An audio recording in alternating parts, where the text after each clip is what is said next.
इसलिए मैं आपसे आजीवन नियम लेने के लिए आया हूँ। बंशीधर जी तो यहीं के हैं, लेकिन रहते थे ससुराल में, क्योंकि उनकी पत्नी अपने बाबा की इकलौती थी।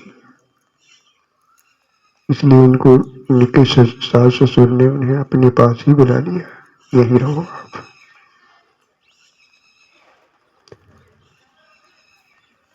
फिर पूछा क्या करोगे? लेकिन व्यापार करेंगे, खाएगा कपड़ेगा, लेकिन करें मूल भाव से नहीं करेंगे, क्योंकि विद्वान थे वो, कर्म सिद्धांत के ज्ञाता थे वो। इसलिए उन्होंने स्पष्ट कर दिया कि मैं मूल भाव से व्यापार नहीं करूंगा। तो कहने लगे फिर तुम नहीं चला पाओगे व्यापार। कहने लगे चले या ना चले, मैं मूल भाव से तो नहीं करूंगा। व्यापार प्रारंभ किया, ग्राहक आता, वो भाव बताते, वो कम करने के लिए कहता, लेकिन ये एक पैसे भी कम नहीं करते। ग्राहक लौट जाता। महीने भर तक यही क्रम चला। ग्राहक आते, मूल भाव के अभाव में लौट जाते। लेकिन ग्राहकों ने विचार किया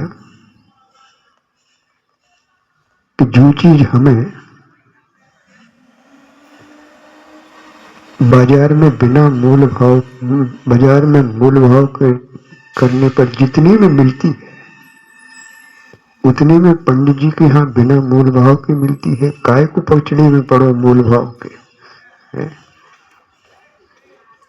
फिर जो है पंडित जी के दुकान में कंट्रोल की तरह लाइन लगती थी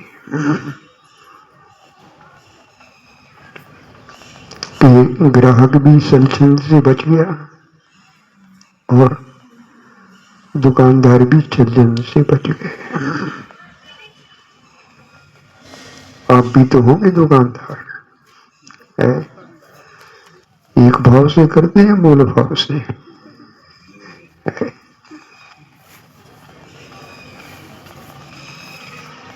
क्योंकि जो है दोनों की आदत में आ गया है,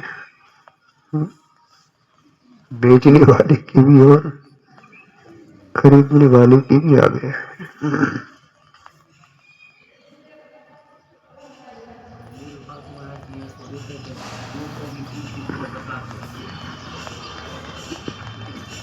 अरे हमें तो ऐसा मालूम पड़ा था कि दो व्यक्ति जो है अपना माल बेचने के लिए ट्रक भर के ले गए थे और उन्हें कपड़ा खरीदना था। सो एक दुकानदार के पास पहुंचे और कपड़ा दिखाया। उसने पूछा कितने का है? कहने लगे 500 का है। किन्ने कहा 50 देंगे? कहीं निकाल है, तुम तो 100 की 200 की कह रहे हो। तो मैं यही कह रहा था कि मुनि परंपरा का विच्छेद हो जाने के बाद पंडित परंपरा चल पड़ी थी और उनमें जो है बहुत से विद्वान हुए और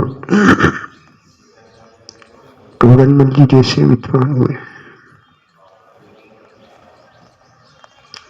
और इसके अलावा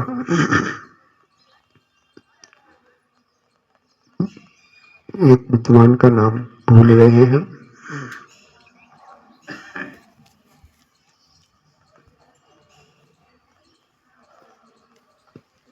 तो उन्होंने जो है नियम ले रखा था कि हमें इतना ही बेचना है और इतने में इतना ही लाभ लेना। ये नियम था,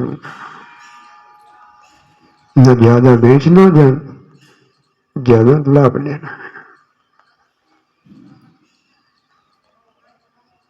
जिस समय पुण्यानुबंधी पुण्य का उदय होता था, 8 घंटे का काम आधे घंटे में हो जाता था।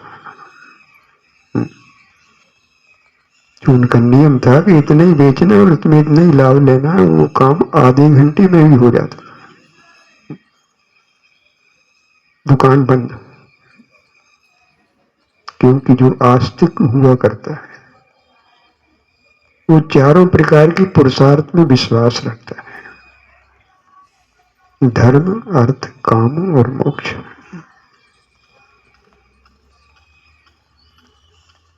मोक्ष अपने आप में पुरुषार्थ नहीं है। जब धर्म पुरुषार्थ, अर्थ और काम निरपेक्ष होता है तो उसी को मोक्ष पुरुषार्थ कहा जाता है। और जब धर्म पुरुषार्थ, काम, अर्थ और काम सापेक्ष होता है तब वही धर्म पुरुषार्थ कहलाता है।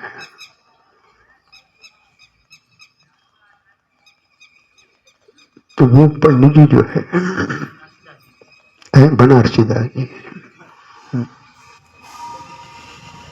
जिन्होंने ये नियम ले रखा था,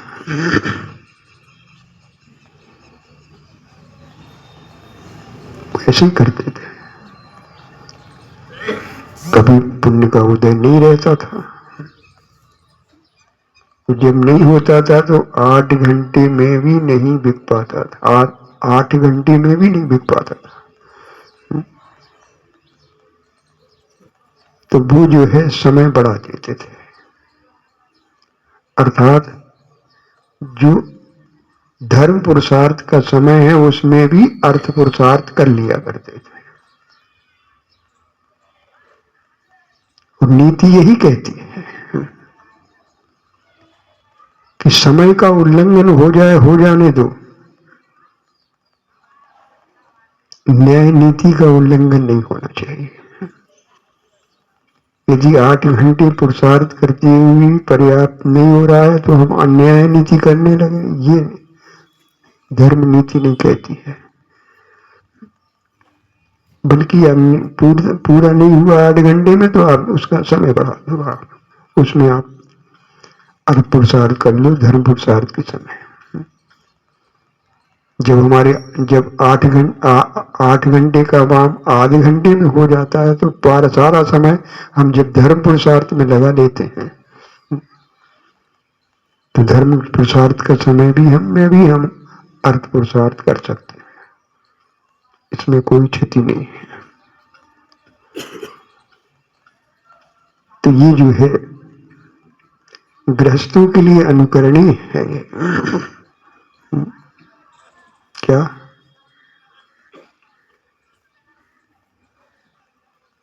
साधु उपदेश देते हैं, उपदेश देकर के बता सकते हैं आपको कि आस्तिक जो हुआ करता है वो हमेशा 3 पुरुषार्थों को बराबर बांट लेता है। बराबर माने आपको दिन रात में 24 घंटे मिलते हैं, उन 24 घंटों को आप बांट लीजिए। 8 घंटे अर्थ पुरुषार्थ, 8 घंटे काम पुरुषार्थ और 8 ही घंटे धर्म पुरुषार्थ। जो अपने इस समय को, दिन रात को इनमें विभाजित कर लेता है वही सच्चा पुरुषार्थी कहलाता है। यूं कहना चाहिए कि वह अर्थ और काम पुरुषार्थ करते हुए भी वह धर्म पुरुषार्थी हो जाता है। खाली धर्म पुरुषार्थ करते हुए मोक्ष पुरुषार्थी हो जाता है। इसलिए कहना यही है कि हम यदि आस्तिक हैं, आत्मा के अस्तित्व को हम यदि त्रैकालिक स्वीकार करते हैं, क्या आत्मा थी, आत्मा है और आत्मा रहेगी, ये त्रैकालिक आत्मा का अस्तित्व है। तो हमें वर्तमान तो दिख रहा है कि हमारी आत्मा कैसी है, सुखी है, दुखी है, लेकिन हमें भूत और भविष्य नहीं दिख रहा है कि भूत में हमारी आत्मा कैसी थी और भविष्य में हमारी आत्मा कैसी होगी। लेकिन हम वर्तमान आचरण के आधार पर आने जाने वालों को नहीं देखोगे कभी।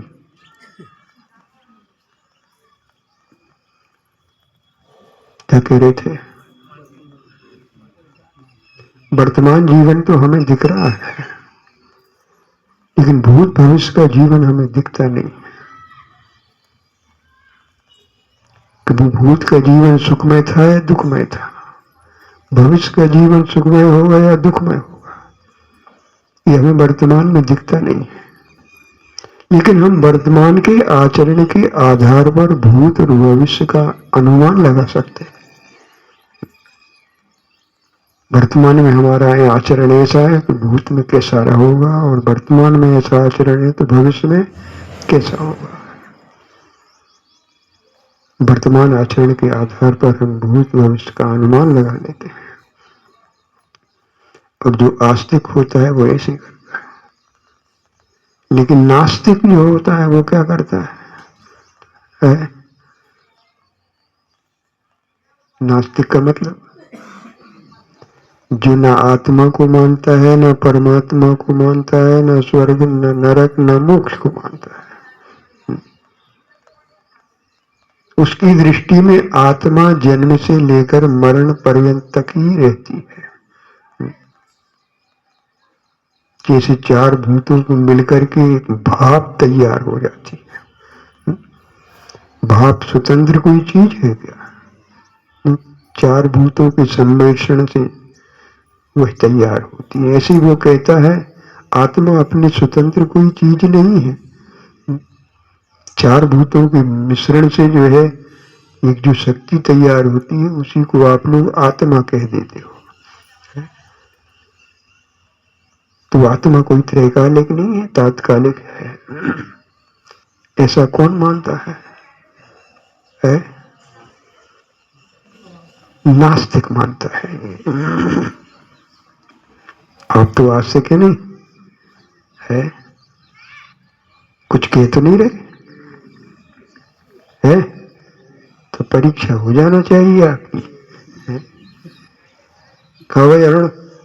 हाँ,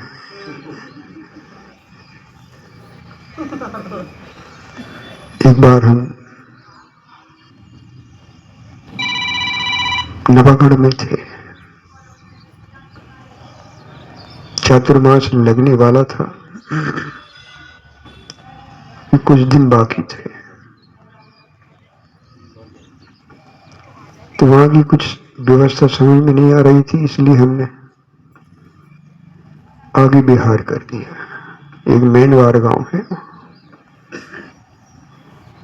कमेटी को मालूम पड़ा कि महाराज तो निकल गए, तो सब दौड़े आए गए कि महाराज चतुर्मास तो आपको नवागढ़ में ही करना है। करना तो हमें भी था, लेकिन हम आनाकानी कर रहे थे। हम मने भावे मुंह डिगावे जैसी जगह। तो वहां मेनवार में हमने आहार किए और आहार करते ही बिहार कर दिया नवागढ़ के लिए। वहीं पर एक जो है प्रचार मंत्री थे, वीरचंद न्याकोरा नाम से जाने जाते थे। बीवी आ गए थे लौटाने के लिए, तो हमारे आहार हुए, उनकी भी लाग लग गई, उनको भी लोगों ने आहार करा दिया। जब वापिस आए वो हमारे साथ पैदल आए,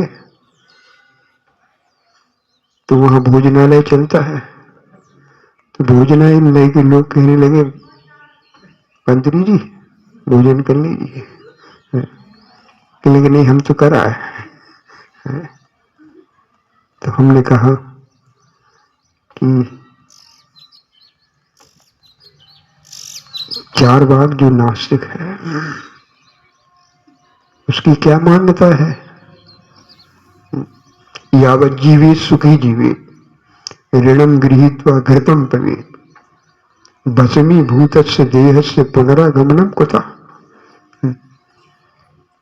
जब तक जियो सुख से जियो, और सुख के साधन नहीं मिल रहे हो तो ऋणम गृहीत्वा कर्ज ले लो, और घी खाओ नहीं पियो। क्यों? भस्मी भूतस्य देहस्य पुनरागमनम कुतः, नाश हो जाने वाली देह का पुनः मिलना हुआ नहीं मिलना हुआ क्या पता। एक चारवाक मत का अनुयायी जो भोजन कर चुका था, उसके बाद भी निमंत्रण आ गया। अब वो जो है निर्णय नहीं कर पा रहा था कि मैं निमंत्रण स्वीकार करूं कि नहीं करूं, है? तो गुरु के पास गया, कहता है ऊर्ध्वम गच्छन्ति डक्कारा अधो गच्छन्ति वायवः निमंत्रणम समायाति किम कर्माणि भो गुरु, है? समझ गए आपने? अर्थात पेट भरा हुआ है, डकारें आ रही हैं, ऊर्ध्वम गच्छन्ति डक्कारा, और अधो गच्छन्ति वायवः नीचे से भी हवा खिसक रही है?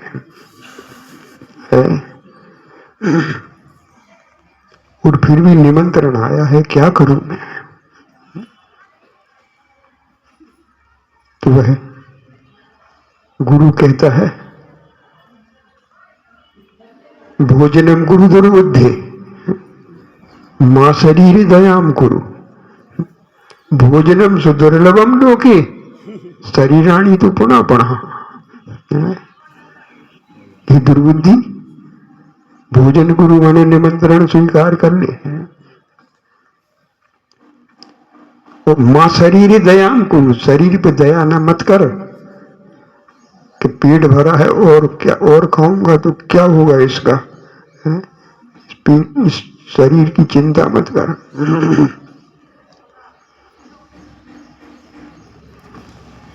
क्यों? क्योंकि भोजनम दुर्लभम लोके, भोजन लोक में बिल्कुल दुर्लभ माने दुर्लभ है। शरीराणी तो पुनः पुनः, शरीर तो बेर बार बार मिल जाती है।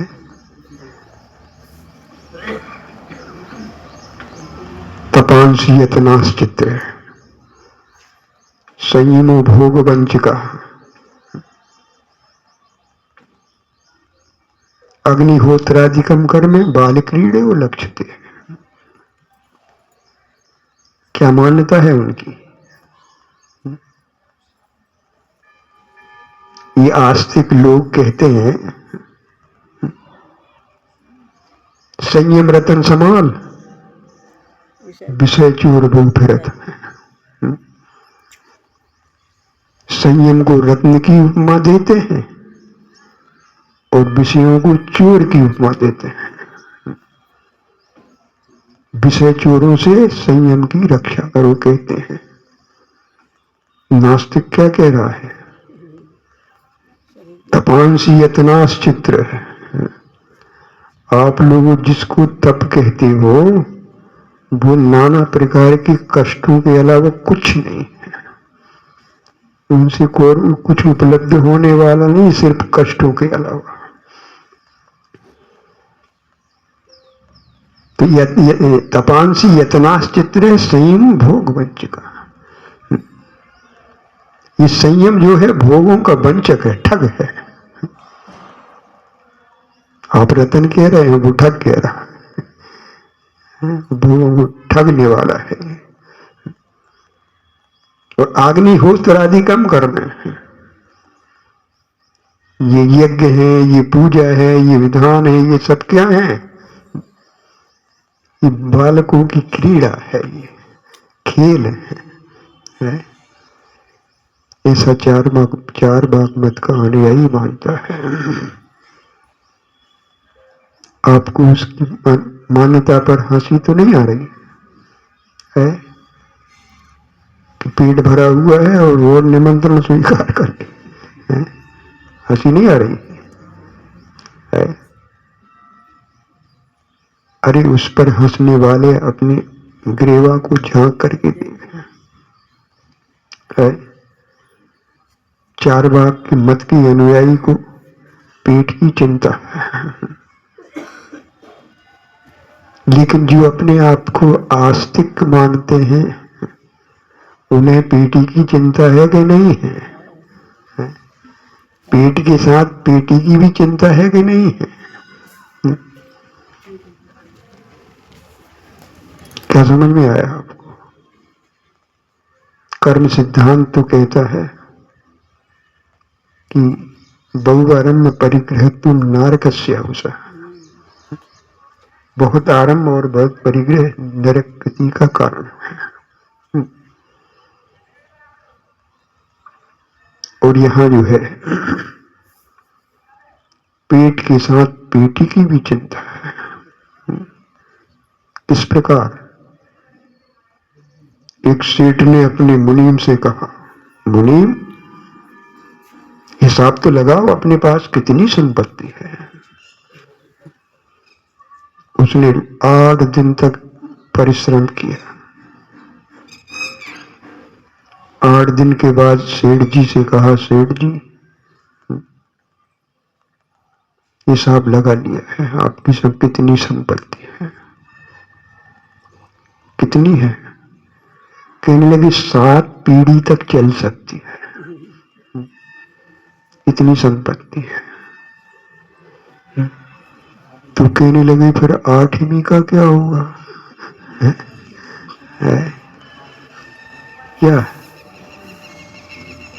यहाँ जो है पेट की भी चिंता है, पेटी की भी चिंता है और 8वीं पीढ़ी की भी चिंता है।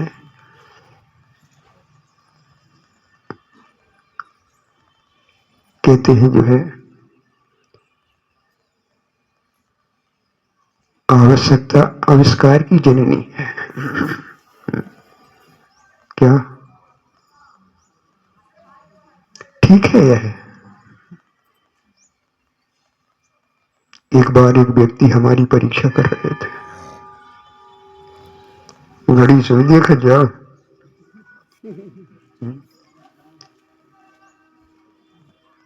कहने लगे महाराज दुख का कारण क्या है? हमने कहा दुख का कारण अनावश्यकता है। जैसा उसने परीक्षा की दृष्टि से प्रश्न किया, हमने वैसा उसका जवाब दिया कि अनावश्यकता दुख का कारण है। फिर प्रश्न हो गया, क्या आवश्यकता दुख का कारण नहीं है क्या? कि नहीं, हमने कहा बाद में, पहले अनावश्यकता है। इनमें हमारे पास ऐसी कोई भी चीज नहीं है जो अनावश्यक हो, जो भी है सब आवश्यक ही है। हमने कहा आज हमारे पूर्वजों को जिन चीजों की अनावश्यकता थी वो आज आवश्यक है, और ऐसे ही अनावश्यक आविष्कार होते गए तो जो चीज हमारे लिए आज अनावश्यक है कल आवश्यक हो जाएगी। और हम आवश्यक को ही अनावश्यक को ही आवश्यक मान मान करके हम उसी में लग जाएंगे, उसी में लगे रहेंगे, उस आवश्यकता की पूर्ति में रहेंगे। और ये हो रहा है कि नहीं हो रहा है? ये जो है हमारे जीवन के लिए रोटी कपड़ा मकान की आवश्यकता है। कोई को आकुलता तो नहीं हो रही है? हमें अपने जीवन के लिए रोटी कपड़ा मकान की आवश्यकता है। हम कोई फिल्म की बात नहीं कर रहे हैं, हम तो रोजमर्रा की बात कह रहे हैं। तो कैसे रोटी, कैसा कपड़ा, कैसा मकान है? अच्छा अच्छा कपड़ा, अच्छा अच्छा मकान, अच्छा अच्छी रोटी से ही हमारा जीवन चलता है, घटिया से भी चल जाता है? घटिया से भी चल सकता है, भैया कह रहे हैं ये है? लेकिन कोई क्या कहेगा है? कौन सी कसाय है? महाराज तो कहती थी 26वीं कसाय है। कसाय तो 25 ही होती है, लेकिन ये कौन, कोई क्या कहेगा, ये 26वीं कसाय है। और ये बहुआरंभ को यही प्रेरित करती है, अल्पारंभ को नहीं। अल्प परिग्रह जो है मनुष्य आयु का कारण है, और बहुआरंभ परिग्रह नरक आयु का कारण है। और ज्ञान सागर महाराज जो है अल्पारंभ पर बहुत जोर देते हैं। बस थोड़ा सा कर लो, आपने हो गया काम। लेकिन ये 26वीं कथा जो है ये वैसा करने के लिए मना करती है। एक माँ जी जो है आहार देने की कोशिश कर रही थी, तो हमने नहीं लिए, उन्होंने हमारी शिकायत हमसे ही कर दी कि आहार क्यों नहीं लिए। हमने कहा तुम्हारा सिर कहीं, साड़ी कहीं जा रही थी। तो कहने लगे क्या करें, खिसक खिसक जाते हैं। हमने कहा सूती पहना करो, वो नहीं खिसकेगी। कहने लगे 4 दिनों में उठत बैठत अच्छी नहीं लगे। कोई क्या कहेगा? सारे अनर्थों की जड़ तो यही है।